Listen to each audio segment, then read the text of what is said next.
In this video, I'm going to share with you how I personally trade credit spreads. I'm going to share with you how I choose my strike, how I choose the expiration, what are the things that I'm paying attention to, because there are many traps that you could actually fall into if you don't pay attention to what you're doing. That's why I wanted to make this video, so as to give you some insights on how I personally trade, so hopefully it's useful for you in your own trading. But before diving into this video, if at any point you find this video useful or you actually learn something, please consider subscribing to my channel. It's free, it helps me a lot, you can't imagine. But first of all, let's talk about what is a credit spread. A credit spread just consists in selling an option and buying an option that has less value than the one that you're selling, and it has for effect to create a net credit, meaning that you're going to short a spread. That's why we call that a credit spread, because you're shorting an option that has a bigger value than the one that you're actually buying. So in the end, when you sum up the two, you end up negative, meaning that you're going to receive a credit. You're shorting a spread, and by shorting a spread, you want the spread to decrease in value so as to buy it back at a lower price. That's how you're going to make a profit.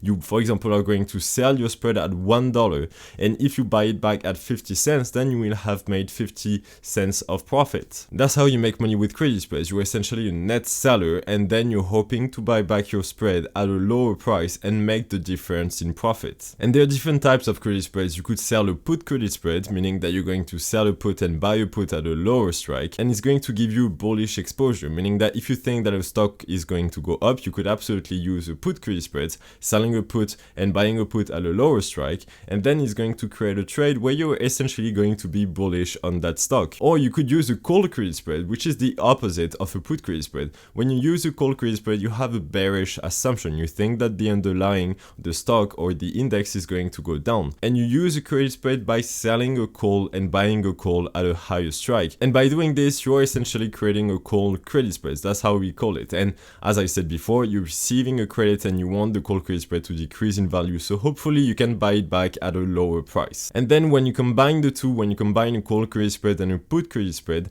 that gives a short iron condor. So you see that a short iron condor is simply a call credit spread and a put credit spread together, and that has for effect to create a trade where you're not betting on any direction, you're just betting that the stock is going to stay within a certain range. That's why we have this profit zone, as you can see right now, where essentially if the price stays within that green zone at expiration, we're going to make money. If it goes out of that green zone, then we're going to lose money. And before going any further, now we can start asking ourselves some questions.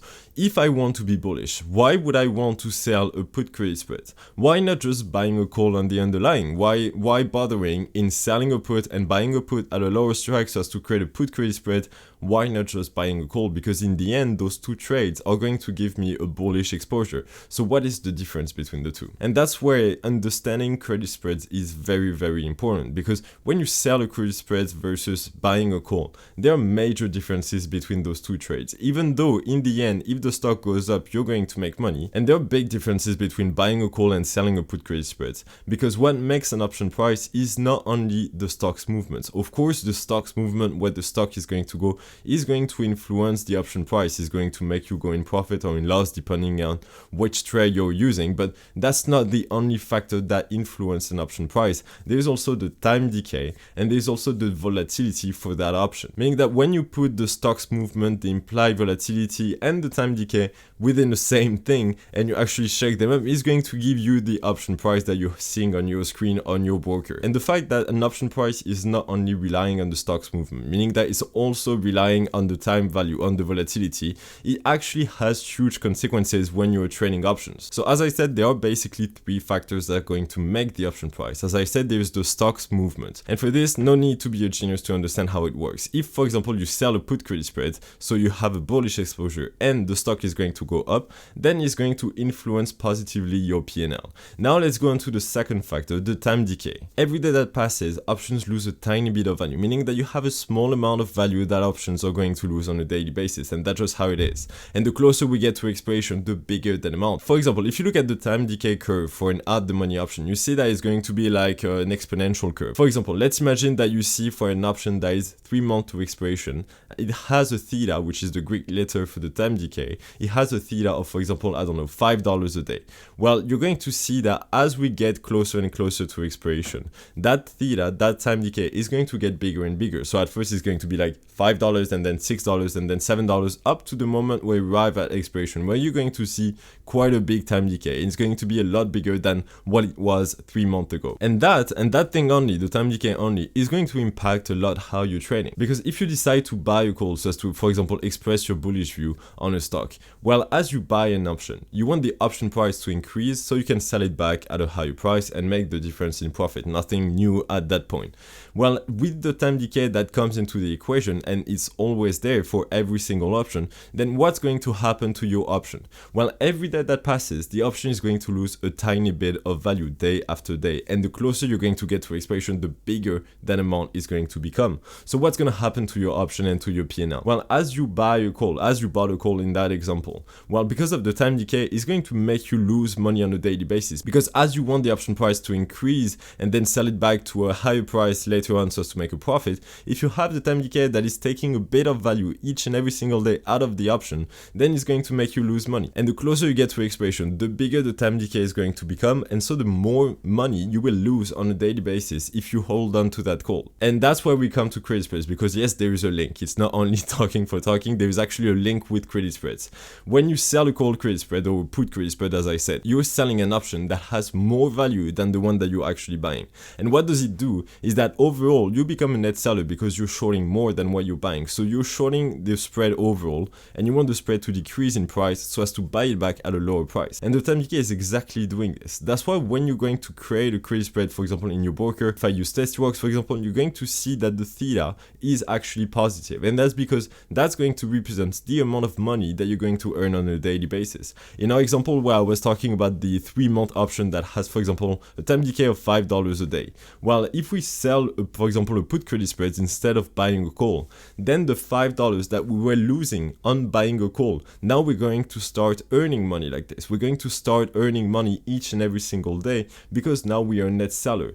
And as we want the option price to decrease, by selling a put credit spread, for example, we're going to collect that time decay on a daily basis. So for example, if you see that you have the time decay that is equaling $5 a day so far at 3 months to expiration, then you're going to start making $5 a day just with the time decay without taking anything else into account. You're going to start making money like this, and the closer we get to expiration, the bigger that time decay is going to become. So you see that actually selling credit spread has really big advantage here because it's allowing you to benefit from the time decay. You can actually make money on a daily basis, and even if the stock stays where it is, you're going to still make money with the time decay.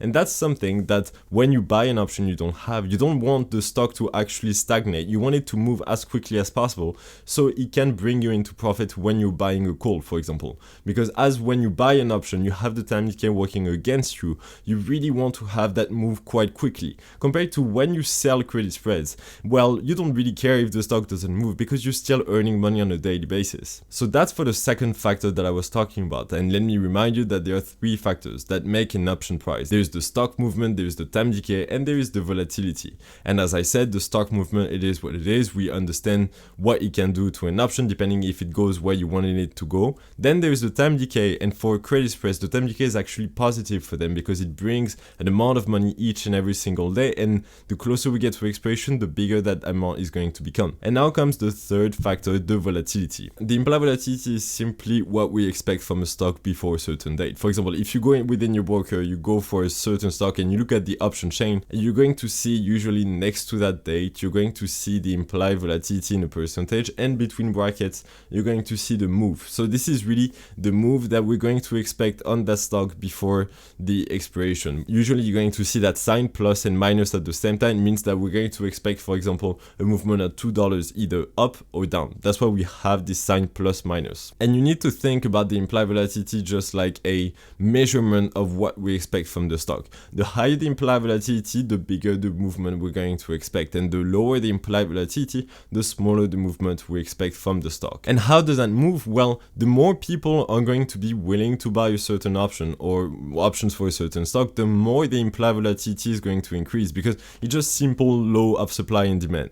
The more people are willing to buy something, the more expensive that same good is going to become. And the lower the amount of people are willing to buy a good, the cheaper it's going to get. And that's exactly the same with options. I'm sure that you heard about earnings, and when comes earnings, option prices tend to become very expensive because more and more people are willing to bet on the stock's direction, so they're buying options pushing the option prices higher. And as the option prices are going to get higher, you're going to see that the implied volatility is going to get higher too, because the implied volatility comes from the option price. So if you see, for example, that the option price is going higher, you're going to see the implied volatility going higher, and vice versa. If it goes down, then the implied volatility will go down too. And one particularity about the implied volatility is that it tends to work in a mean reversion way. And how does that work? Well, let's imagine that you see that a stock has its implied volatility around that level. If you see that it goes to that level, then it's going to happen after a while that it's going to go back down to a certain mean, to a certain average. And if it goes down to a certain level, you're going to see that over time it's going to come back to a certain average or certain mean.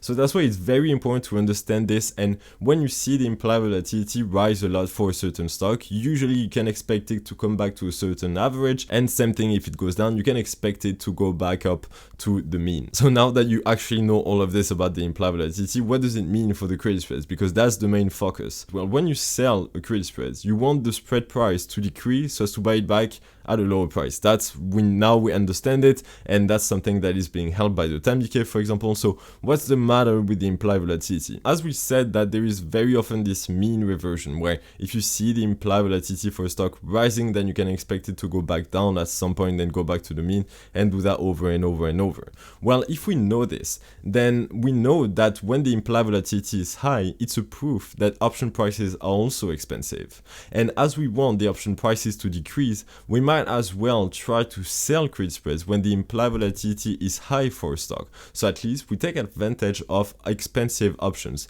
And as we expect the implied volatility to go down to a certain mean, then we also expect the option prices to also get back to a certain average. And that's where it's very important to understand how does that work and what are, for example, the small details about implied volatility.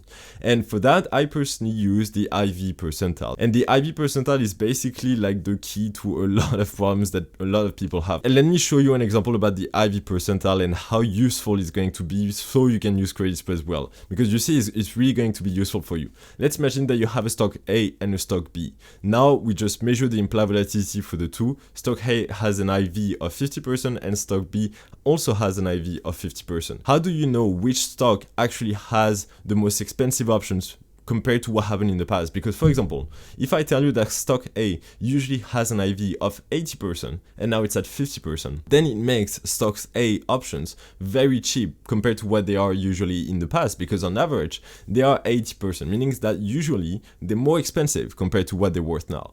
And for example, for stock B, if I tell you that the average is usually 20% and now the implied volatility is at 50%, it means that right now the options for stock B are a lot more expensive compared to what they are usually worth. In the past, they were worth a lot less, and now they're actually quite expensive compared to what happened in the past. So that's exactly the use of the IV percentile. It helps compare apples to apples, and it compares the stock current IV compared to what happened in the past for that particular stock. So for example, if you see that a stock has an IV percentile of, let's say, 80%, then in that case, 80% of the time over the last year, the implied volatility has been lower than the current one. And if you see, for example, that a stock has an implied volatility of 20%, it means that 20% over the past year, the implied volatility has been lower than this. And basically, the lower the IV percentile, the cheaper the options compared to the last 12 months of data. And the higher the IV percentile, the more expensive the options compared to the last 12 months. So when you use a credit spreads, now we come back to finally credit spreads. When you use credit spreads, you want to sell credit spreads on high IV percentile stocks ideally. And why? Well, the higher the IV percentile, the more expensive the options historically. Meaning that if you sell a credit spreads on a stock that has an IV percentile of, let's say, 90%, well, you know that 90% of the time over the past year, options were not as expensive as they are now. So selling a credit spreads right now on that stock, you're obviously going to make more money because you're going to collect more premium because the options are very expensive now compared to if you were selling credit spreads where the IV percentile is around 5%, for example. Because if you sell a credit spread on a stock that has an IV percentile of 5%, then it means that 5% of the time over the past year, options were cheaper than now, meaning that options right now are still very, very cheap and you're not going to make a lot of profit out of that credit spread that you're selling on a stock that has an IV percentile of 5%. So where do you find actually that IV percentile? Well, you can use Tastyworks. They already have it built in within the platform, and I personally use that platform. You can go for Market Chameleon or something like this, and I'll put the link in the description of the video so you can access the website directly. And if you type a stock and you search for it, and you're going to see that IV rank at the top, and the IV rank is just another method for calculating the same thing that the IV percentile does. The difference is that the IV rank looks at the high and the low, and it puts the current IV within that range, and the IV percentile counts each and every single day of the past year and then returns that number. So personally, I prefer the IV percentile, but it's fine if you use the IV rank. It still gives you a good picture of how expensive or how cheap options are for the stock right now. And now you can start understanding why it's so important to talk about implied volatility and time decay, because those factors are going to influence the option price. They're going to influence your P&L. So you want to make sure that you put all of the best odds on your side so you can make the best trades possible. Because what could happen, and that happens a lot of times, is that someone is going, for example, to buy an option, buy a call, buy a put, and they're going to see the stock going within their direction that they wanted, but still they're going to lose money. And the reason very often is the implied volatility, for example, going down, or the time decay that is going to become too big, so they're losing money on a daily basis and they don't know why. That's why it's very important to understand the time decay, the implied volatility, and how it's going to affect your strategy that you're using so you can make the best out of it. And now that you understand the theory of it and you understand, for example, the implied volatility and the time decay, I'm going to share with you how I personally choose the expiration, how I personally choose the strikes, so you really have a full picture of this. By the way, if you're just starting with a small account and you really don't have a lot of money to purchase some stocks, I have a very good news for you. If you go into the first link of the description, you open an account with Webull and you deposit $100 within your account, you're going to be given 2 free stocks valued each up to $1,700. So if you want to benefit from that and have 2 free stocks, it's literally free money, then you can just open an account and deposit $100 with Webull. So as I said, let me walk you through how I would personally use credit spreads in terms of expirations, in terms of strikes, so it's completely clear for you. So first of all, the expiration. So right now I'm in Tastyworks and I'm looking at QQQ, the ETF that tracks the Nasdaq. As I said, when you're selling credit spreads, the closer you get to expiration, the bigger the time decay is going to become. So the more money you're going to make as a net seller on a daily basis, because remember that the time decay is helping you. It's helping you earn money on a daily basis. So going with that logic, the closer you get to expiration, or at least the closest expiration, the more money you're going to make on a daily basis. And that's absolutely true. However, and there is a big however here you need to be aware of, there is something called the gamma risk, meaning that the closer you get to expiration, yes, you're going to make more money from the time decay. However, your P&L will be more sensitive to the stock's movement if you go to a closer expiration. And personally, the gamma risk is something that, for example, Tastytrade talks a lot about, and they really warn a lot of traders from that. And that's why they often go for example, 40-50 days to expiration so as to sell credit spreads. Personally, and that's really just my opinion here, I definitely prefer going closer to expiration rather than 40-50 days. And the one reason for that is that I think that when you sell a credit spread 40-50 days to expiration, it's going to be very long. It's going to be very long, and I usually like to have a quicker pace, a quicker trading pace, if I can call it like this, rather than just selling cold credit spreads and not touching it for like 30 days, for example. And personally, I just like to go closer to expiration. So an expiration that I would like, for example, to choose in our case, I would maybe go for the March 19th expiration if I was looking at to place a call credit spread or put credit spreads on QQQ. I think 23 days is something that I feel comfortable about, even though that there is going to be this gamma risk, meaning that my P&L is going to be more sensitive to the stock's movements. I don't really care, and I'm completely fine with that. So I would, for example, go for the March 19th expiration, and because I think that the April 16th expiration is a bit too far, it's 51 days to expiration, so I would maybe go for the March 19th expiration, that is 23 days to expiration. So now that we selected the expiration, I chose March 19th, let's talk about how I choose strikes and how I would, for example, place strikes if I was willing to set up a put credit spreads on QQQ. The first thing that I think is so important to understand about when you try to place strikes for so as to build a credit spreads or any option, by the way, any option that you want to trade, you should always look at this, is the liquidity. You always need to make sure that the option that you're looking to trade is liquid. Why? The reason is very simple. It's not necessarily that hard to get a feel. I mean, you can have troubles if the option is not necessarily liquid, but what's more important than getting into the trade is getting out of a trade with your profits. And if you go trade an option that has very little activity, what's going to happen for a fact, and at some point it's going to happen, is that you're going to go in a trade, you're going to make a profit, and when you're going to be willing to get out of that trade, taking your profit, cashing out your profits, you're not going to be able to, because you're not going to have enough liquidity so as to get it out of a trade with your profits. That happened to me. That's why I'm saying it for a fact. Just check the liquidity beforehand by looking at the open interest and the bid ask, and it's going to save you a ton of money on the long term. Personally, I like to stick to open interest above, for example, several hundreds. It gives me a basic that the option is fairly liquid. I would rather have, for example, thousands in open interest, but if I have already several hundreds, it's already enough for me. And as I said, the other factor is that you can look at the bid ask, and if the bid ask is, for example, 5 cents wide, then you know that it's actually quite a liquid option, because the bid ask is quite tight, and you really want to have that tight bid ask, meaning that it shows that there is a lot of actors behind the scenes and there is a lot of activity. And you can see that in my Testworks platform, I can just put the open interest column, and that helps me know quickly which strike is actually liquid and which strike is not. So in our case of the Qs, well, each and every single strike is very liquid. You see that there, for example, the 315 strike, it has 69,000 in terms of open interest. So it's really fine. But if you go, for example, for stocks that are a bit less known, you really want to check the open interest and the bid ask so as to make sure that it's very liquid. Now the second rule, so the liquidity was the first rule that I actually follow when trying to place my strikes. And the second rule is about the 1/3 of the width of the strike rule. So this rule is a tip so as to help you place your strikes in a way where it's actually making the risk worth taking. And that's a rule coming from Tasty Trade. I haven't invented it whatsoever. That's one of their rules, and I really like that. So that rule consists in selling a credit spreads in a way where the credit that you're going to receive, so the max profit that you could make on that trade, is going to equal at least 1/3 of the width of the strike. So let me show you so it's completely clear. Let's imagine that I was willing to sell, let's say, a put credit spreads on the Qs because I'm bullish on that and I want to express my bullish view. So I would go into the March 19th expiration as we talked before, and let's say that I sell the 311 strike and I buy the 310. So you would see that my max profit is at 25. I can make $25 in profit maximum, and I can lose $75 maximum on that trade. I have a probability of profit of 67% at expiration, POP, that means probability of profit. I have a P50, so that's the probability of reaching 50% profit target, meaning that 50% profit target here would mean $12.50 because it's the half of $25, and I would have a probability of reaching $12.50 of profit of 78%. So that's actually quite useful to know this type of things.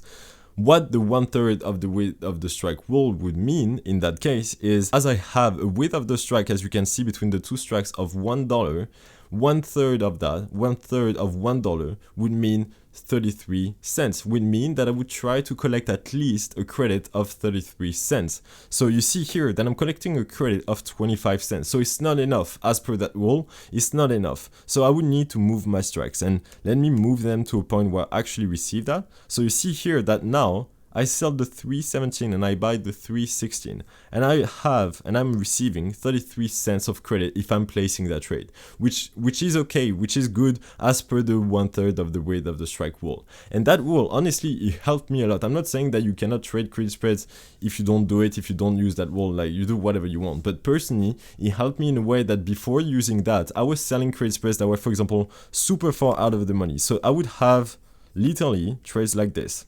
I would have trades where basically I earn $17 in profit and I can lose $83. I have a great probability of profit, as you can see, but in the end I was placing all of those trades, those very high probability trades. Whenever I would have one loss, that would wipe out all of the wins that I had before, all of the money that I had earned before. So in the end, that was useless, because it's great on the paper to say that you have 90% probability of profit, but in the end, what matters most is actually being profitable. And that's the thing that I didn't have before. I was having a very high win ratio, but I was actually losing money in the end. And that's where this rule, 1/3 of the width of the strike rule, is actually very useful, because it allowed me to actually place trades that were in a way more risky, meaning that I have have less probability of profit, but I'm earning more money when I win. And by doing this, that really helped me when using credit spreads, because after that I started selling credit spreads when the risk was actually worth taking, because I was making enough money. And in the end, the losers that I had maybe more losers, but I was in overall profitable on my credit spread. So that was really big breakthrough for me, and hopefully it is for you if you're watching this. And here we looked at the width of the strike of $1, but if I was, for example, widening my width of the strike to $2, and as I'm selling right now a put credit spread with a width of the strike of $2, then I'm going to collect 1/3 of the width of the strike, so $2, so 66 cents, because $2 times 1/3 is equal to 66 cents. You just need to take the width of the strike and you multiply it by 1/3, and it's going to give you the minimum credit that you should aim to receive. And basically that's how I place my strikes. If I'm bullish, for example, on the Qs, and I'm willing to sell a put credit spreads, then I'm just going to exactly look at this. I'm going to look at the liquidity, and then I'm going to place my strike as per this rule, 1/3 of the width of the strike rule, and I'm just going to go on. That's not more complicated than this on personally how I do it, and this is just really it. We talked about a lot of things now. We talked about, for example, how you can make money with credit spreads in terms of time decay, implied volatility. You saw how I look at the liquidity, for example, how I use this rule that I talked about. And now let's look at something that is very important. Let's look at the two different scenarios, if you are in a profit or if you are in a loss, and how I would personally deal with it. So hopefully it's useful for you. The first scenario to look at, and is the easiest by far, it's if you are in a profit. So let's imagine that I sold a put credit spread on the Qs, and I was actually right. The Qs are going up, so I'm making money, everyone's happy, and that's great. What do I do then? Well, usually I'm going to stick to a 50% profit rule, meaning that if it reaches 50% profit on my trade, then I'm going to close the position. After that, it's going to depending on how much time there is to expiration, meaning that if I see that it's very far out the money, then I might let it longer so I can actually have more profit, because I know the price is not going to come back. But usually I'm going to stick to 50% profit targets. That's usually what I'm going to do. And now the other scenario that is definitely different than the previous one, because when you're in a profit, that's easy to manage winners. Like, it's not a problem. Trading is not a problem when you have winners. Trading becomes a problem when you have losers. And what do you do when you're in a loss with a credit spread? So personally, and that's how I deal with credit spreads when they are in a loss, I almost never manage them in a way that, for me, it's a risk-defined trade. I always want to be fine with the max loss before going into the trade. I'm never ever going to sell a credit spreads where I'm going to have a loss, a max loss that I cannot handle in my account. Like, I would never do that, because when you're in a loss with the credit spreads, a lot of people are going to tell you that you can actually roll them out, meaning that you can close your current position and you can open a new one in a later expiration. So essentially, you are buying yourself more time so as to be right. And by doing all of this for a credit, you're going to increase your max profit, you're going to decrease your max loss, and it's going to give you more time to be right. That's the basis of rolling a position. However, with the credit spreads, it's going to become very hard to roll out a position, because rolling out a position when you are in a risk-defined trade like the credit spreads, you're not going to be able to roll out your position, because when it's too far in the money, if your credit spread is too far in the money, then you'll never be able to roll out your position for a credit. And that's very important to roll for a credit, because if you roll for a debit, then you're increasing your max loss and you're reducing your max profit, which you don't want. You want to always roll out for a credit. And with credit spreads, whenever it goes too much in the money, it's going to become too hard to roll for a credit. So here's how I deal with losses on credit spreads. I don't. I just don't try to roll them out. For me, when I place a credit spread, it just either it wins, either it loses, but I'm not going to, waste time in trying to manage it, trying to make it become an iron condor and everything. For me, it's a risk-defined trade, and I'm fine with the max loss directly from the start, and it simplifies a lot. I used to spend a lot of time trying to roll them out, trying to make them winners and everything. It's very hard with risk-defined trades to actually do this. It's a lot easier with naked options so as to roll them out and manage them and manage your trade so as to make it a winner. With a risk-defined trade, usually it's going to be very hard. And to be completely transparent, the way I'm going to use credit spreads the most often is, for example, if I see that a stock is rising a lot, like TAN, for example, at some point it was rising a lot. Well, when I see that the stock gets overextended, I'm going to have the tendency to sell call credit spreads against it. And I like that because it allows me to have a bearish trade on that stock, and on top of that, it's a risk-defined trade, meaning that if I'm wrong, at the worst, I'm losing my max loss. As I'm always fine with losing the max loss on a trade that I actually place on a credit spread, for example, then it's completely fine. That's always how I'm going to use credit spreads most of the time, because all of the time I always have a long exposure. I always have a portfolio of stock, meaning that I always have this long exposure, and I like to balance that exposure by selling call credit spreads on overextended stocks, so it allows me to still have some bearish trades on and not only long stock positions. So I hope this video has helped you understand a bit more how I trade credit spreads, what are the things that I'm looking at, and I genuinely hope that it was useful for you. I didn't expect it to be such a long video, so hopefully it's useful for you and it brings you value. If you have any questions, just don't hesitate to comment it below and I'll be happy to answer any questions that you might have. Please make good and informed decisions. I'll see you in the next video, and in the meantime, I wish you all the best.